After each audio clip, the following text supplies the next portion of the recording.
वादळामध्ये गारपीट आणि विजेच्या कडकडाट सगट पाऊस झाला।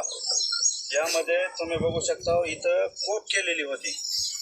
शेतकरी म्हणल्याच्या नंतर शेतामध्ये राखण करण्यासाठी अशी विळूची कोप केलेली होती आणि ह्या कोपीमध्ये ते बसलेले होते, परंतु त्यांना निसर्गाचा कोप असा होईल ही माहिती नसल्यामुळं ते या ठिकाणी बसले।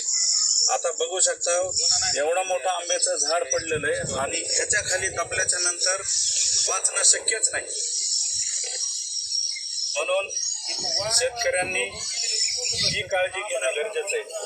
आज या कुटुंबावरती, आमच्या कुटुंबावरती मोठा दुःखाचा डोंगर कोसळलेला आहे, परंतु निसर्गाच्या पुढे काही चालत नाही। ज्यांनी आंब्याचं झाड लावलं त्याच आंब्याच्या झाडाखाली त्यांना जावं लागलं, ही शेतकऱ्याची करुण आणि दुर्दैवी कहाणी आहे। झाडाचं रोपण त्यांनीच लावलं। आज या झाडाला कमीत कमी 5000 आंबे लागलेले आहेत।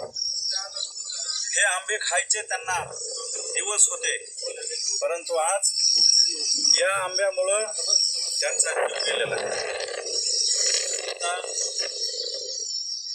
या निसर्गाच्या कोपाला कोणीच काही करू शकत नाही। जे देवाच्या मनी जे करून अंत करणारे त्यांना पूर्ण श्रद्धांजली। रात्री झालेल्या वाऱ्यामध्ये नवीन त्यांनीच दिगंबर ससाने यांनी त्यांच्या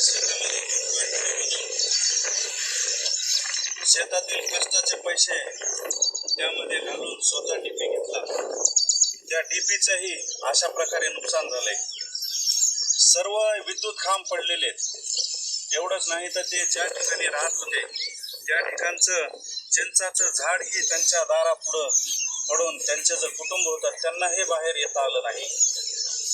या वादळामुळं, या निसर्गाच्या कोपामुळं त्यांचं अख्खं कुटुंब उद्ध्वस्त झालेलं आहे। तसंच सोनेजवळा शिवारामध्ये येसोपडगाव मंडळामध्ये बऱ्याच ठिकाणी अशी पडझड झालेली, विद्युत खांब मोडलेले आहेत, तरी प्रशासनानं तात्काळ याची दखल घेऊन वीज सुरळीत करण्यात यावी आणि शेतकऱ्याला तातडीची मदत कशी देता येईल हे नियोजन करावे।